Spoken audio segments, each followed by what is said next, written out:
Generic greetings and welcome to Science Insanity, a show dedicated to bringing my love of science fiction in all its glorious ridiculousness to you, the viewer. And standing in for the layman who knows nothing about turbo nerd culture is Steve. Say hello, Steve. Hello. The classic intro that shall never change. Although Never. I do genuinely think our idea from the last episode, where you have this one really elaborate intro, that we should definitely do that. Well, When? yeah, Who knows? you can't keep saying it, man. We got to throw it on him at some point. Yeah, I know, but like we do this once a week, so we forget about it because both of us are potatoes. I don't forget about it. I'm just gonna surprise you with it one day.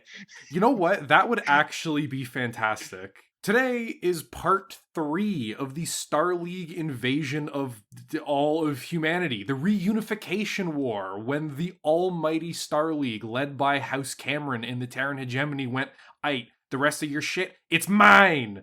And then they proceeded to invade literally everywhere in the name of peace, because doublethink is absolutely not a thing in Battletech.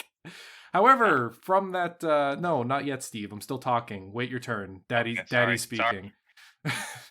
However, in the last episode, many complaints were had, and your complaints have been heard about the lack of discussion for Canopus and the lack of details on it. And the reason for that was because I hate them. I want nothing to do with them, and they give me so much secondhand cringe that I honestly wish they didn't exist. You know what? We heard him. We ain't acknowledging him though. Sorry. Oh, oh god, okay. You know the reason I didn't want to talk about Canopus and I generalized them so generally? Their society isn't completely pleasure driven. That's not exactly correct. It's sort of a really dumbed down simplification. Their society is turbo based on consent and liberation. Basically, as long as two adults, That's a big factor there. yeah, as long as two adults consent to do something, it literally doesn't matter what it is. Like, just go for it as long as it's not murder. So, yeah, Canopus tends to be an unimaginable hive of scum and villainy. It's so bad. In fact, here I have a picture for you, Steve. I'm gonna give you everyone's favorite meme picture for what Canopians whatever can openers are. Okay, you ready? Observe. I don't want this showing up in my message history.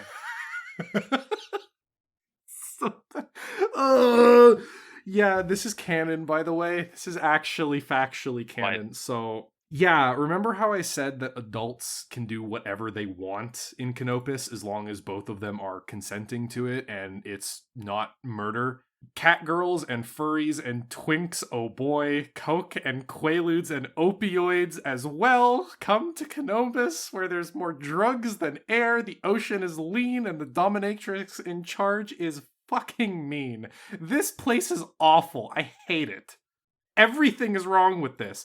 Yeah, I was making a joke the first time about us not actually talking about him, but I'm serious now. Yeah, Screw those complaints. Canonically, if you go to Canopus, there's a really, really good chance that if you go to like one of the high-end bars, you're gonna end up with like anime cat girls serving you, and it's fucking canon, and I hate it. I hate everything about it. This is why I didn't want to talk about them, because the more you dig into their lore, it's just this. This is all it is. Canopus is just weebs in space, and I hate it. What I'm hearing is Thailand, but worse. No. It's gnarly. I also said that Canopus's general response to the Starleague invasion was guess I'll die. And I wasn't entirely wrong about that. They got rolled, I think, the fastest of any of the four factions, if I'm not mistaken, or at least there was the least fighting that happened.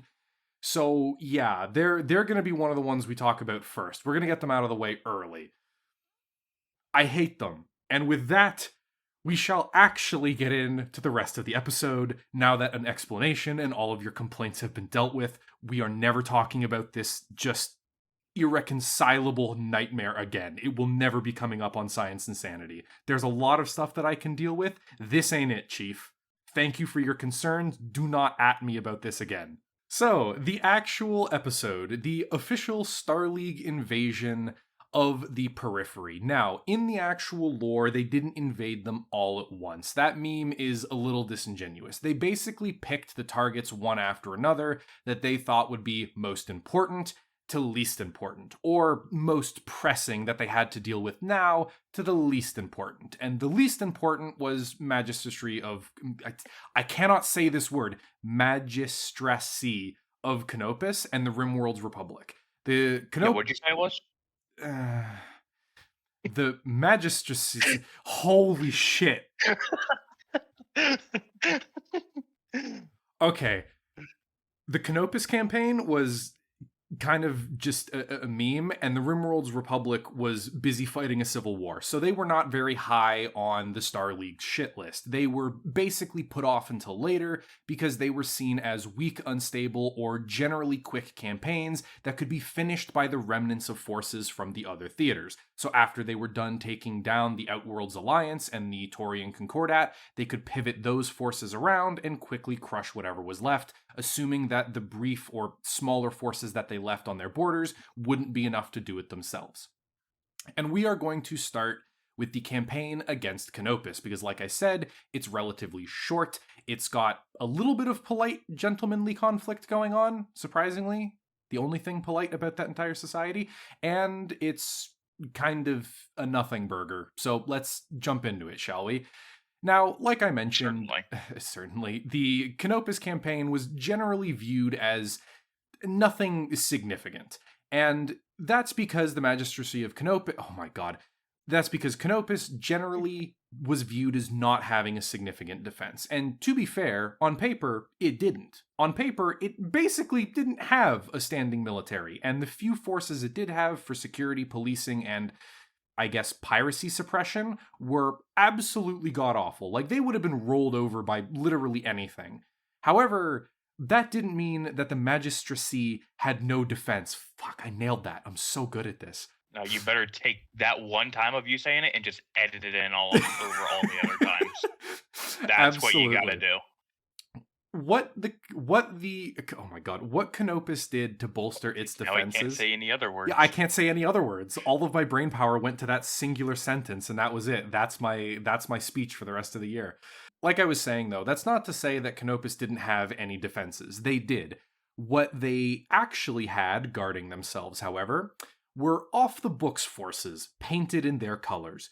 Mercenaries. Because when their entire economy is based on the anything goes mentality, and they had an insanely developed pleasure industry that is quoted verbatim from the wiki, they were absolutely rolling in money. And they used that money to hire basically every single mech warrior mercenary they could find, from the very tip of the Free Worlds League to the very bottom of the periphery. They had a massive force of mercenaries garrisoned in their space in preparation for this invasion, and they were fully expecting to stand up to the Starleague and fight back. However, as something you're probably going to hear quite a lot in this video, they put up a good fight, but ultimately they got crushed. Now, one of the main contributing factors to why the Inner Sphere was so ready to go to war with Canopus rather than just integrating them more peacefully, because out of all the out of all the periphery nations, aside from the Rimworld's Republic, which was currently having a civil war, Canopus was one of the few, if only, that actually was a little more open to the idea of joining the Starleague, although they kind of wanted special status because their entire industry was based off of tourism, gambling, drugs, and pleasure. So opening that industry up to the entirety of the Inner Sphere, or having the Starleague use it as, Space Vegas, would have been a pretty good deal for Canopus. However, and I can't believe I'm saying this, some of the primary motivations for why the Great Houses wanted to basically Thanos snap Canopus out of existence is because they were motivated by morality and viewed what they were doing as degenerate, disgusting filth to be purged. The Great Houses were using moral arguments. Something ain't adding up there. Yeah, it just... What bass-ackwards world are we in where the Great Houses can claim moral superiority over anything? Truly, we live in the darkest timeline. The initial invasion was, how should I put this? Kind of a disaster. You see, the SLDF assumed that it would be an easy victory, and so they assigned a single army corps. That's about 30 mixed regiments of battle mechs, artillery, infantry, and, air power, along with 12 regiments from the Free Worlds League, which was the main border with Canopus. That is 42 regiments of mixed units going to invade. That is hundreds of battle mechs, thousands of tanks, tens of, if not hundreds of thousands of infantry, and hundreds of aircraft. It was an enormous force to invade the relatively undefended worlds of Canopus. And Canopus understood this. Their battle plan was surprisingly quite different than what you would expect. They were also surprisingly matched relatively well with the Starleague, as Canopus had approximately 29 regiments of mercenaries and soldiers for hire garrisoning their worlds. Unfortunately, their fleets could not compare. This was the age of warships and star combat, remember? Before they bombed everything to hell in the Succession Wars. So even though Canopus had a relatively impressive fleet of 130 vessels, it was not enough to contest the Starleague's overwhelming naval superiority, and thus they basically retreated from entire worlds without firing a shot, allowing the Starleague to invade them and begin overstretching. You see, the Starleague expected to have to fight for world after world and smash the Canopian forces that were garrisoned there. But that's not what happened. The Canopians pulled back, basically mustered their forces, and tried to outmaneuver the Starleague. One particularly well done or well planned operation was the Canopians fell back en masse before building up to basically the flank of the invasion where the Starleague wasn't focusing, and used a number of their units to raid the supply lines. The Starleague and the Free Worlds League, that is going to get confusing to say, and I'm probably going to mess that up in the future, ended up overextending quite far, just a few times, overextended quite far, and had multiple extremely vulnerable supply bases planet-side and in orbit. And what happened was the Canopians sent several regiments of battle mechs in to basically destroy them. And that's exactly what happened. In this particularly wonderful example, 3 Canopian battle mech regiments assaulted a planet, and the first one got absolutely obliterated. It died to the last man, basically. It got hemmed in, pinned down, and destroyed by the Starleague. However, their sacrifice allowed a unit of dragoons coming in later to land, destroy all of the planet's supply depots, run away with all of their munitions and fancy toys, and then escape off of the planet before the Starleague could respond with its overwhelming navy.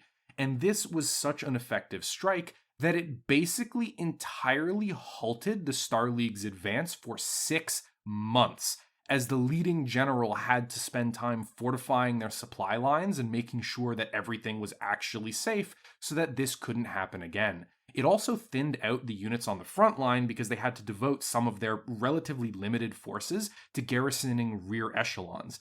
Because remember, 1 Star Corps is still a shitload of force to throw at any target. But when you spread that out over dozens of worlds, it's going to run relatively thin relatively quickly. You know what this sounds like to me? Classic case of people not taking into account the logistics again. Well, they kind of pulled a Russia. Yeah, they expected to just win in the first couple weeks, and then when that didn't happen, they realized, wait a minute, we have no anything to fight this war with. Shit. I think it's also prudent to mention that the Starleague forces were not actually led by a loyalist of House Cameron and the Terran hegemony. Remember how we talked about how, for the most part, the Starleague was almost entirely retrained and led by Terran hegemony forces and loyalists? In this scenario, along with many of the other invasions, supreme command of this invasion front was left to Marion Merrick, the leader of House Merrick and the de facto leader of the Free Worlds League. So, yeah, they were not quite as effective, I would argue, at least, in this scenario as one of the career generals from the Terran hegemony would have been. Especially because in most cases, The Great Houses didn't want to sacrifice their own forces in the engagement and would have preferred to let the Starleague face tank bullets and shells rather than their own forces. So there was a little bit of a conflict of interest there. Something that is relatively surprising and actually resulted in the Canopians getting the best deal out of all the periphery is that Marion Merrick actually was an honorable person and didn't pull a Capellans and just immediately start committing capital G genocide. Surprisingly enough, the entire Starleague voted to repeal the Ares Conventions, which means that unrestricted nuclear warfare was back on the table. Hell yeah. Yeah, checkmating your opponent with a sun to the face was back on the menu, boys. But Marion Merrick decided no. Even if the Starleague suspended it throughout the conflict, she refused. You know what? I'm just going to go with she. If I'm wrong, then you know what? I will take the L. It might be a he. I don't really care. She decided. Go with it. Just go with it, yeah.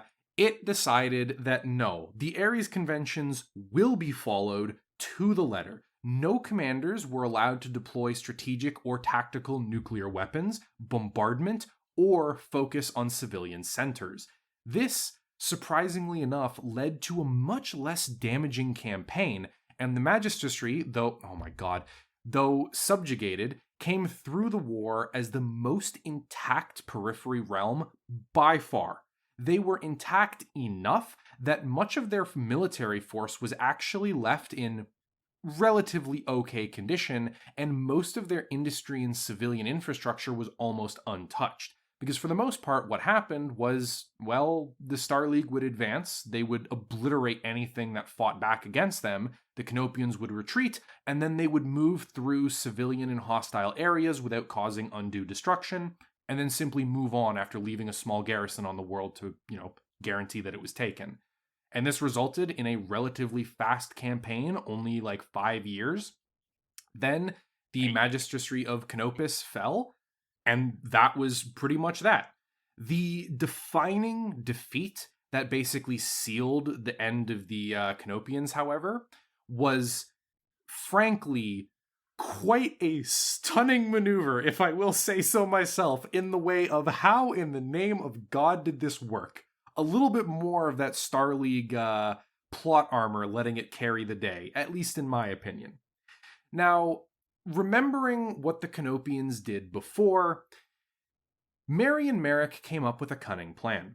You see, the magistracy of Canopus didn't believe that it could win the war at this point, but they were trying to slow the Starleague down enough and make them bleed enough that they may come to the negotiating table and give a potentially favorable deal rather than conquering them outright. And Marion Merrick saw this general tendency to use outflanking and rearguard attacks and thought, I am going to bait you into a trap. A truly cunning plan by abusing the fact your opponent keeps doing the same thing every single time they throw a punch. So what she did, or what it did, whatever, is left an entire flank of their invasion relatively open, just like it was at the beginning that caused that initial 6-month delay, and baited the magistracy armed forces into attacking the Starleague supply depots at the planet of Thurok. The magistracy took the bait and found a Starleague fleet waiting in system just beyond the jump point they used to get in. So these poor lads jumped directly into the system and immediately found a big iron pointed directly at their forehead in the most John Wayne style possible. And keep in mind, this was most of their navy. They had like 130 ships. This was something like 100 of them. Okay, this was like the vast majority of their navy. Gone. The entirety of the fleet was obliterated in this one fight, and that basically completely destroyed the magistracy's ability to actually fight back. It was a stunning victory and basically ended the conflict right then and there. Then did they come to the negotiating table and negotiate unconditional surrender, or? Gonna be honest, I'm pretty sure after that they just looked at the magistrix, which is what the leader of Canopus is, and they went, okay, are you done resisting, or are we gonna have to keep throwing haymakers? And she was like, yep, I think we're done. I think we're good now. So that was Canopus down, 1 out of 4 finished. Let's move on to the second least important, or the most worthless, I don't know, whichever you feel like. The RimWorld's Republic. Now, there needs to be a little bit of backstory here. You see, the RimWorld's Republic is, at the time of invasion, currently in the middle of a rather terrible civil war. Like we discussed in the last episode, Gregory Amaris, the dude who was actually in charge of the RimWorld's Republic, basically went out of his way to try to suck up to the Starleague. Gregory Amaris saw the writing on the wall and decided, you know what, I would rather kiss the boot rather than be crushed underneath it. And so he began basically supplicating the RimWorld's Republic to the Starleague, bringing in an enormous amount of Starleague influence from domestic policies that he basically just copied over.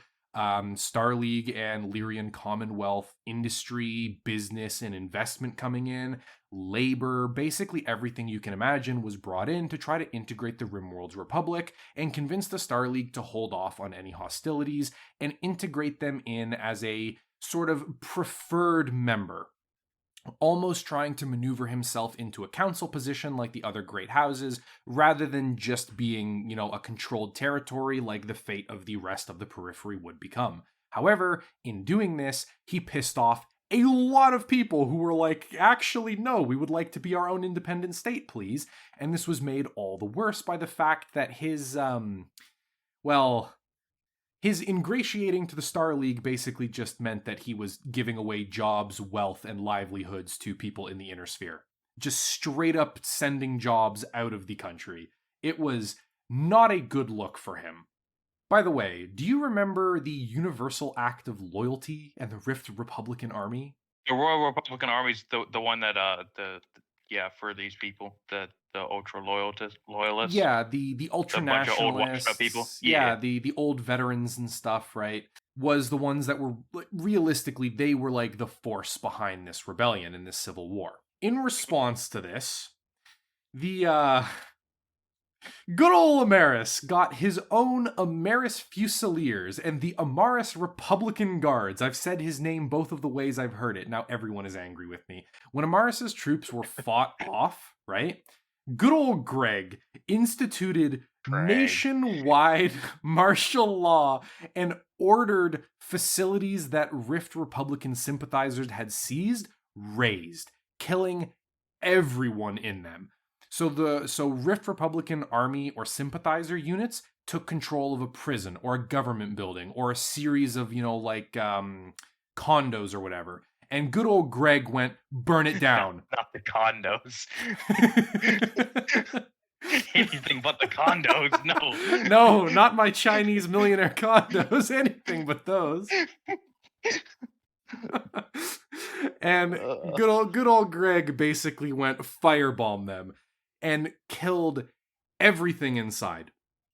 And the Universal Act of Loyalty was basically a bill that he forced through that essentially forced by threat of violence all citizens of the RimWorld's Republic to swear a binding oath to the Republic, him directly and, his successors and stuff, his children, and the Starleague. Furthermore, verbatim from the wiki, the act removed all judicial oversight in favor of Starleague courts without repeal. This dude was literally pulling a China and saying, nobody is allowed to question the law, you are not allowed to refute any ruling, and if I say you're guilty, you're guilty. Man's really about to get this video banned in China for no reason. Man, what are they gonna do? Mail me a pipe bomb? It's the newest disease. They're sending it on the way right now. They got your address from that one video on your main channel. You know what? It's fine. Whatever. Do your worst, China. Kill me. I dare you. If I get sick with some unknown disease, first thing I'm doing is booking a flight straight to Beijing. The Universal Act of Loyalty did literally the exact opposite of the name. So it did not go over well. And this resulted in just horrible, horrible political and social instability across the entirety of the RimWorld's Republic, both the rebel and the loyalist parts of it, because the population, for the most part, was still relatively divided. Yeah, the Rift Republican army had taken control of half of the RimWorld's republic, but on many of those worlds, there were still very sizable contingents of people that were loyal to Amaris and to his leadership, because the Amaris family line, as we will eventually talk about with the collapse of the Starleague, or the Starleague Civil War, I should say, his entire family are conniving little shits that managed to worm their way into insane political power for no reason. And it did not go over well. So general civil Could have unrest, foreseen such things. yeah, general civic unrest broke out all across the RimWorld's republic. It got especially bad on some of the big important worlds like Somerset and Lakov, and required military deployment from both sides to deal with. Factories were simply shut down as people en masse decided to strike and just not work. A lot of infrastructure was bombed by partisans fighting for both sides, and rebels and partisan military groups essentially began creating miniature rebellions within the already warring sides of the RimWorld's Republic Civil War. It was turning into absolute chaos across the board. Now, good old Greg was still maintaining decent control, but it was beginning to slip away. And this is when Amaris decided that he was going to use those good ties that he built up with the Terran hegemony and the Starleague. You see, good old Greg had been maneuvering himself into a position where he would be a favored member of the Starleague if he joined before the other ones, or if they could be brought in without violence, as I've mentioned several times before. Part of this was that he had a lot of influence over the SLDF's decision making and what they would do, and so began Operation Mailed Fist, which is kind of a mid name for, a giant military invasion, but it is what it is. It's fine. How are we spelling mailed? Is that M-A- M-A-I? M-A-I-L-E-D. Yeah. Yeah. That's very important information. Yeah, oh my god, stop. So it's important to note that the campaign against the RimWorld's Republic happened almost last. It happened after the Taurian concordat, I believe. Yeah, so the Taurians took one hell of a toll on the SLDF forces along with the Great House forces, and thus drained a lot of their fighting power. So it took quite a while for the Starleague to get around to doing it, and the RimWorld's Republic was basically left to fester by itself for quite a while in its state of chaos. What happened, though, was that the Terran hegemony and the Starleague finally pivoted enough of their resources around to commit to finally dealing with the RimWorld's Republic problem. And therefore, the task of conquering the Republic was given to the Lyrian Commonwealth Armed Forces and Archon Viola Steiner. The Lyrian Commonwealth and the Free Worlds League allies decided to, get together in a giant horde with the Starleague, point them in the general direction of the RimWorld's Republic, and yell charge before throwing everything they had directly into them. A little bit of a mess. So this invasion was significantly smaller than most of the other ones. There was 18 Starleague regiments, 16 Free Worlds League, and 3 Lyrian regiments. So it's still quite a lot of force being thrown in there, and a lot of it was spread out along the width and breadth of the RimWorld's Republic. Because remember, it's basically like a big ribbon along the top of Lyrian Commonwealth space. So not super deep, very, very wide. The campaign for the Republic, despite the territorial advantage and the fact that they're very easy to invade across their entire territory, was brutal and slow. The RimWorld's Republic Provisional Government had inherited an extremely sizable army, mainly composed of conventional combat vehicles and infantry without many mechs. However, even though they didn't have the heavy-hitting vehicles that the Starleague did, conventional combat vehicles and infantry were very, very good at hunkering down in the ruins of cities and just not dying. They were the perfect defensive force. During the invasion, Archon Viola also began a campaign of revenge against forces from states within the Lyrian Commonwealth, the Tamar Pact and the Federation of Sky. Now, those are some of the founders of the Lyrian Commonwealth, like the original corporatocracy worlds that joined together to actually make this superstate.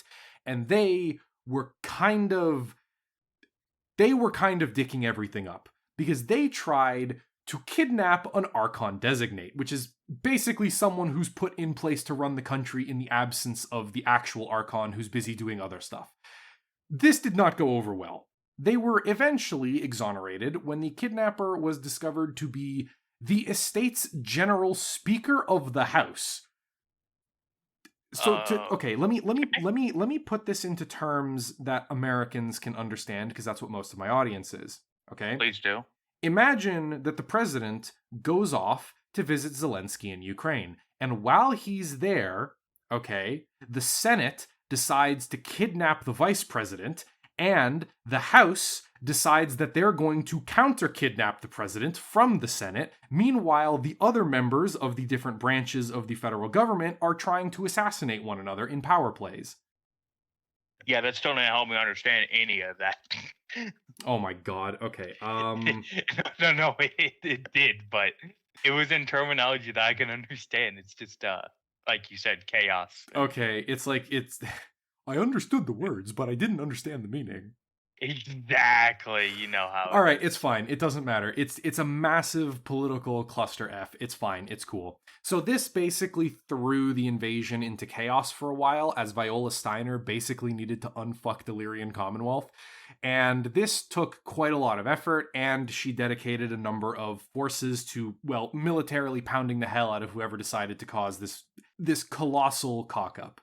All of this incredible turmoil basically resulted in the invasion of the RimWorld's Republic coming to a grinding halt. And this resulted in the Starleague and the Lyrian Commonwealth asking for help from the Draconis Combine.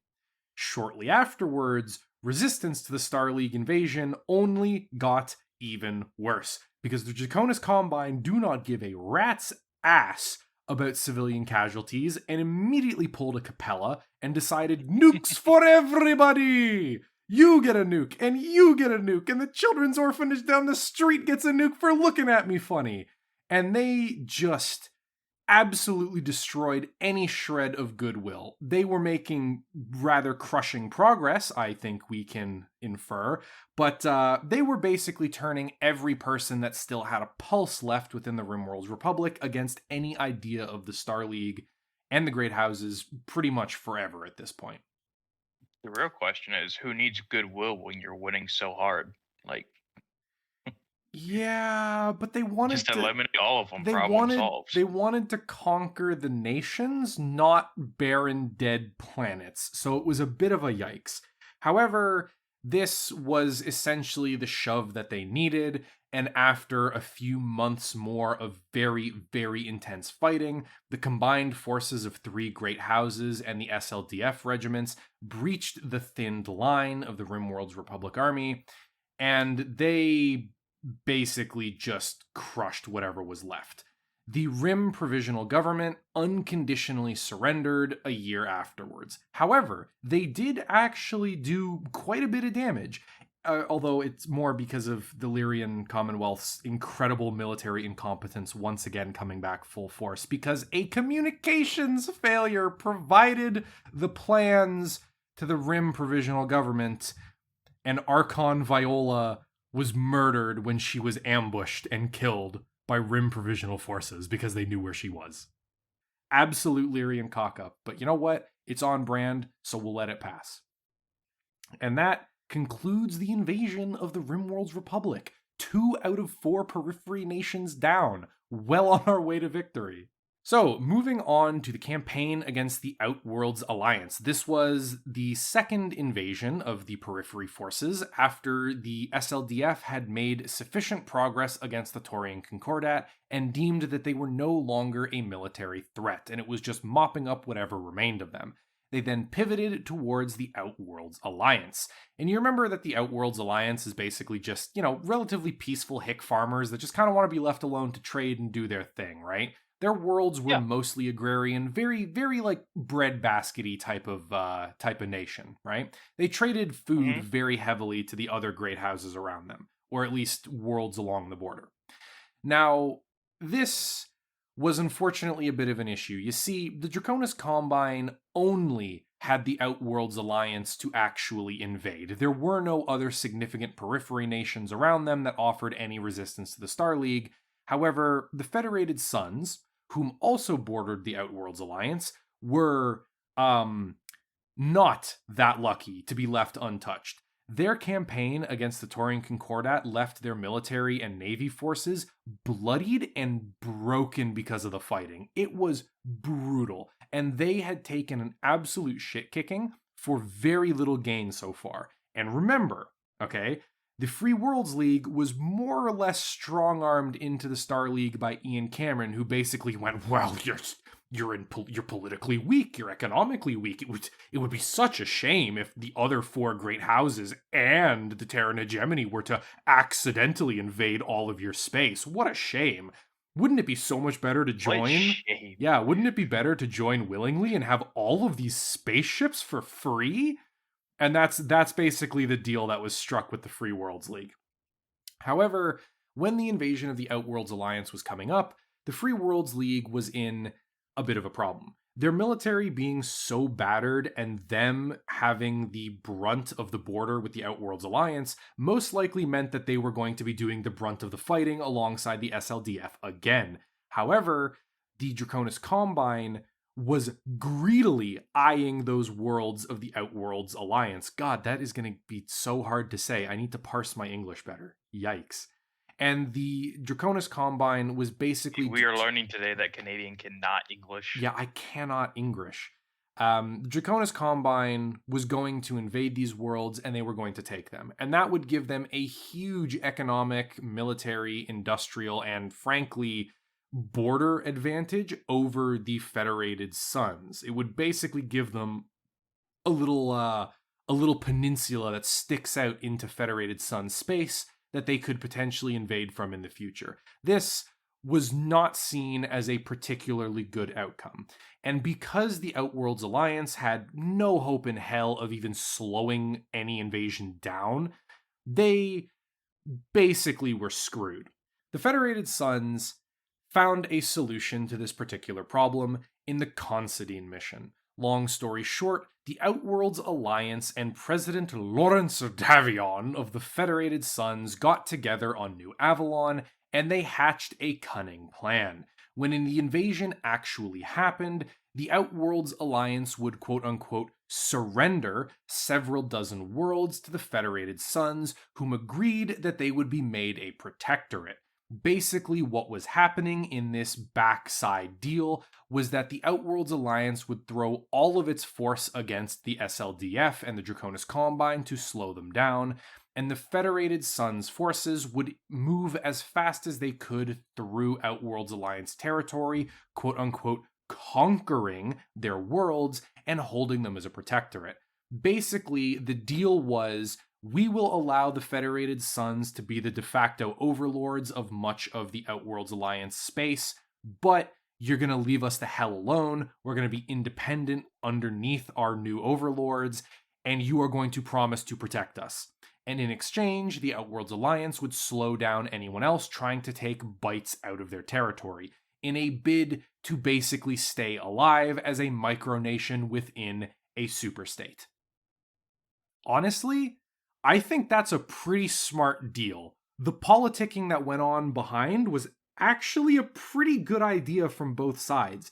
House Davion would keep those worlds post-reunification war, helping the Davion economy greatly, and the Outworlds Alliance would get protection from a great house and could de facto continue to exist, if a little bit smaller, in the form that it had before. It's pretty good. About the best deal that you could hope for, really. Yeah, that's pretty much the best deal. Hell, the Federated Suns even went out of their way to slow down preparations for the war, coming out with as many different possible excuses to slow it down or to push it back, or that this didn't work or that didn't work, or we can't invade because of my mother's death. There's no possible way we could invade. There's a fundraiser for orphans down the street. I'm sorry, we can't send our military in. I'm busy.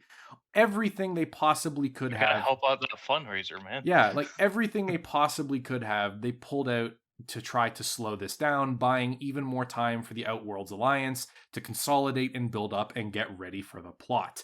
And then the invasion happened. During the first wave, the Starleague and the Draconis Combine smashed the shit out of them before they could even react. It was not much of a fight. They made thunderous progress into the Outworlds alliance incredibly quickly and set up along the border, basically conquering all the worlds along the border and immediately setting up for the second thrust into their space. Several regiments of Outworlds alliance mechs and divisions, they were just completely destroyed, like wiped out on the worlds that they were engaged in. The invasion of the Outworlds alliance continued with Wave 2. This began with the good old Rasselhug Brigade entering and continuing on the assault on the side of the Draconis Combine. Rather than fighting elite soldiers, the Cretan forces, which, the Draconis Combine, began butchering civilians and bombing cities. This act of barbarism set off a powder keg of resistance across the entire alliance, as well as extremely brutal pacification tactics employed by the Great Houses because of this, basically kicking up one hell of a ruckus along with this invasion and jeopardizing the backrooms deal that the Outworlds Alliance had with the Federated Suns. It was not particularly great. Now, there was a grand counter-assault at this point. The first and only offensive action taken by the Outworlds Alliance came to try to consolidate the conquest of Kennard. Basically, they were trying to stop the Draconis Combine from fully taking over this world. All the units that were sent in were badly mauled during the fighting or very close to being wiped out, which is quite an achievement for the Outworlds Alliance, being able to not only stand up to, but seriously bloody a full, legion, basically, of Draconis Combine soldiers. It, however, was not enough. The garrisons that occupied the planet from the Starleague came to help in the fighting from the counterattack, and the Alliance, while successful initially, was eventually repelled and forced off. They never made it to their full objective of furlough, and unfortunately, the Alliance witnessed the death of more than 12 million civilians at the hands of the Draconis Combine for this level of defiance and this ability to fight back. Most of their mechanized army was outright obliterated. Most of the defense of the Alliance relied on militias and volunteer infantry, whom were gunned down, and the civilians they recruited from basically just bombed into oblivion or butchered. Luckily, that backroom deal did end up going through, and many of their worlds were spared any fighting whatsoever. But the worlds that were forced to suffer the Draconis Combine suffered horrifically. I can't fucking make a joke after that. Yeah, it's pretty horrible. And I'm pretty sure the only reason they avoided mostly being depopulated was because the fighting was over relatively quickly and they didn't have the ability to keep fighting back. And that brings us to the biggest and, in my opinion, most significant one. The campaign against the Taurian concordat, the only periphery nation that saw what the Starleague was doing and geared up years in advance. And there is some clowning around going on with this front, along with some really cool fights. So, like I mentioned at the outset of the Reunification War, the Taurian Concordat was the first one they went after. It was the strongest and most advanced of the periphery states, with assistance provided in the years past by pretty much all of the great houses it bordered, because, again, they don't have the greatest industrial capability, and while they are very advanced for a periphery nation, compared to the great houses, their wealth, technology, and industry is kinda dog water. Not really great. So they did buy a lot of military gear from the great houses in the years past, which dried up almost as soon as they joined the Starleague. Their tactics, however, were the exact opposite of the Outworlds Alliance.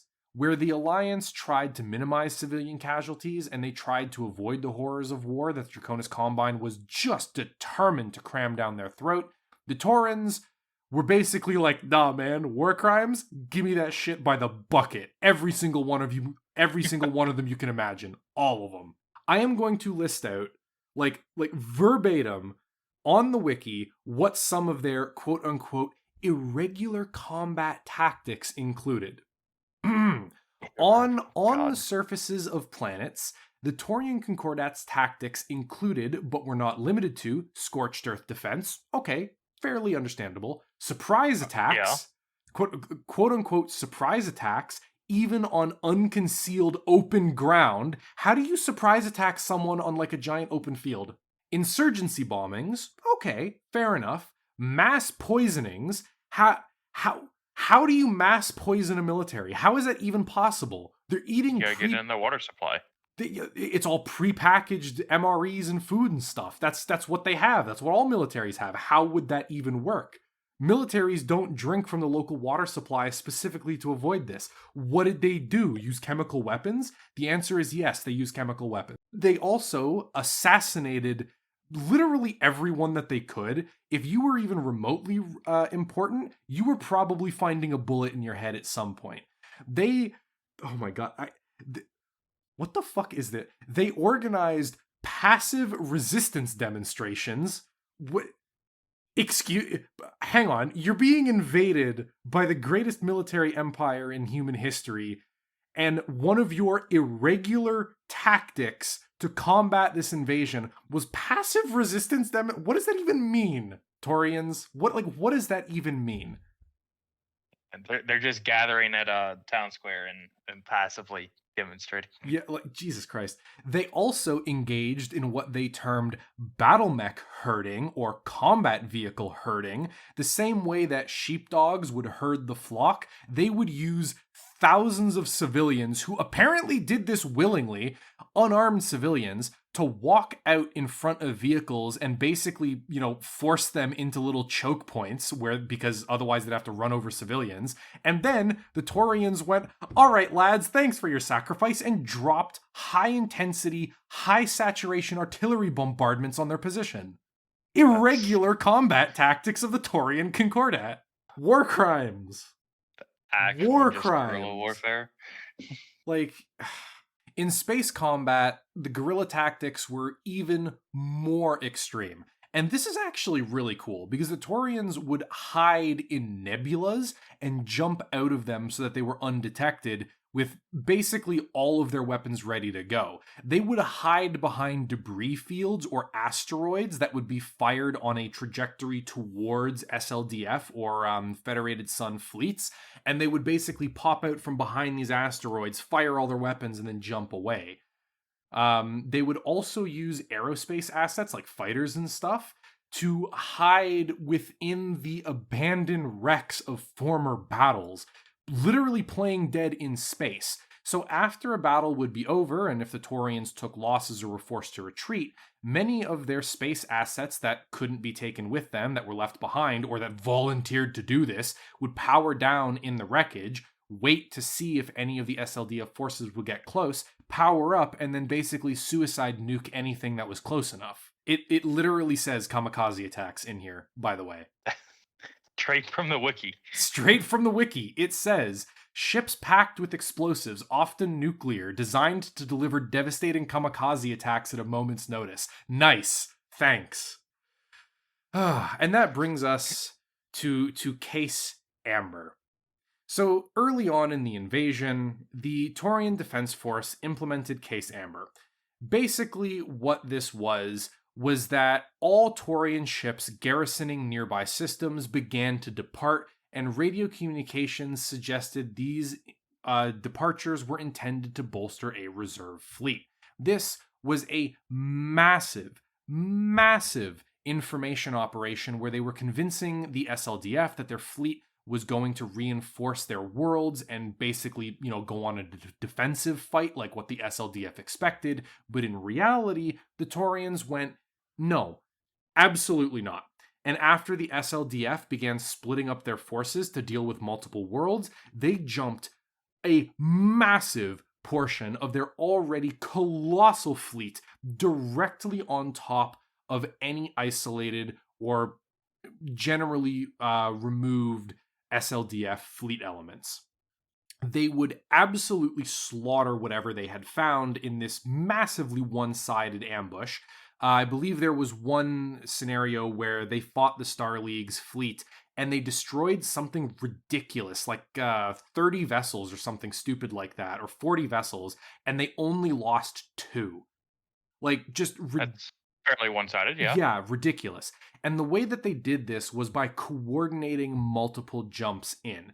So the main fleet would jump in on top of this SLDF unit, obliterate it, and then wait for the SLDF to respond. When the forces from the Star League would come in and their fleets would get ready to engage in a proper good old duel across the void, then more Taurian concordat ships would basically jump in behind them Just pipe in and more reinforcements. yeah, and pincer them, right? The moment a big furball of a fight happened, they would just pipe in even more dudes behind the SLDF and pincer them in where their armor and their guns weren't facing. Because just like battle mechs, most ships in Battletech have most of their guns facing forward or missiles on their flanks, right? That will track towards their target.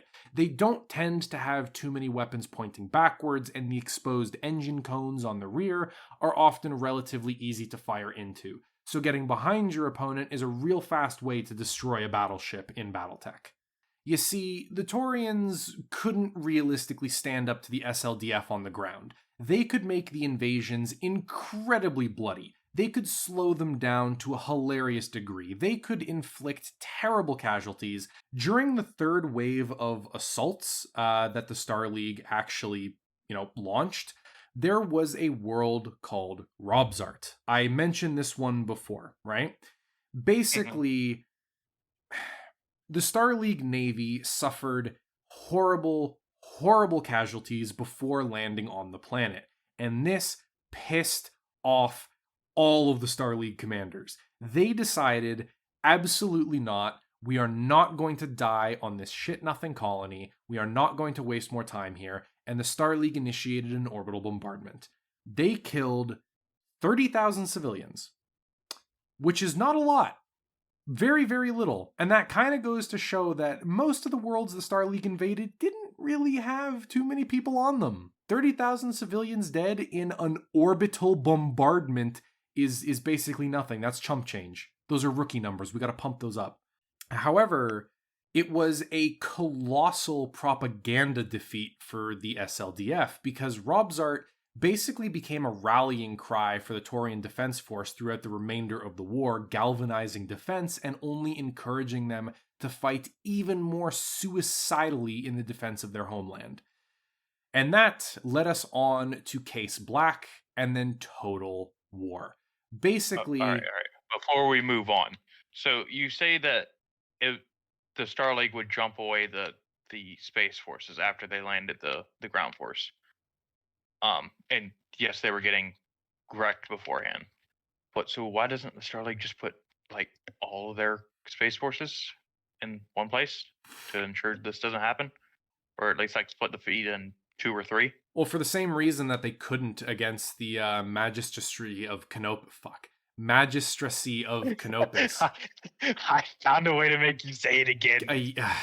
Because the moment that they gathered together, like in a one-on-one fight, okay, the Star League and the Great Houses would smash the Taurians. I know there are a lot of people who stan this faction and who really, really love them, but the reality is, at this point, the Taurians would be just slaughtered in a straight-up one-to-one fight, right? They were winning so effectively because they were threatening so many different parts of the Star League line. They were using incredibly good ambush tactics, and they were basically just outplaying the Star League. And the Star League was forced to respond to these because if the Taurians sent a fleet to go ravage their backline, which, if I remember correctly, they did. I think they burned down like a Federated Suns world that was in a staging place for them. Then that would set the invasion back months, maybe even allowing the Taurians to regain momentum and territory by crippling the logistics supply of the entire front. So these things could not be ignored. And the Taurians basically had the Star League running around with their a headless chicken the entire beginning part of the war. However, Case Black is what the SLDF tried to fix this. Long story short, They were extremely unhappy with the insanely high casualties and the lack of any significant progress, and replaced the general with something different. However, Kincaid was eventually replaced by General Amos Furlow, veteran of the ongoing war with the Outworlds Alliance. Furlow was absolutely and utterly uncaring of human life, nor did he give a flying fuck about casualties so long as he accomplished his goal. He was the kind of general that went, well, if the enemy is no longer visible from any level of reality, then we've won. That was his general mentality. He also got away with this because he conveniently failed to inform his superiors of his tactics or the atrocious losses he was suffering and the atrocities he was committing. Discipline and defection became significant problems under this guy because people were like, wow, our general is actually a sociopathic mass murdering maniac who doesn't care about our lives. And that is a very fair assessment. He commenced Wave 5 in 2584, and he favored scorched earth tactics. He dropped the sun on them, repeatedly, frequently, constantly.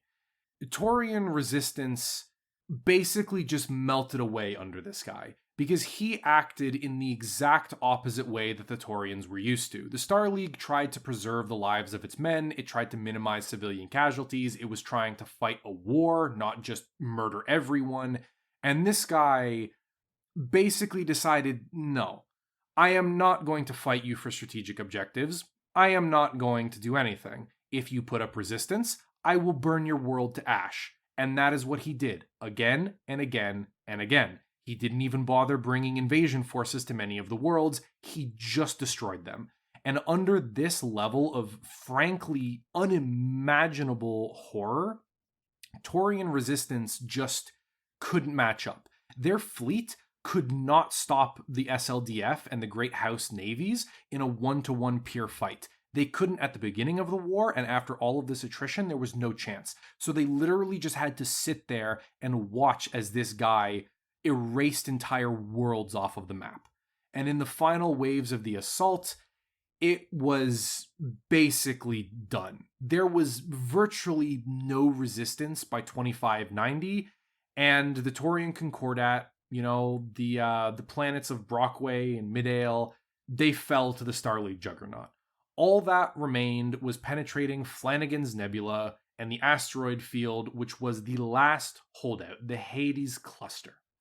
In order to accomplish this, they deployed the elite Star Guard in Wave 9. The Star Guard is basically the best of the best, and they were tasked with clearing Flanagan's Nebula.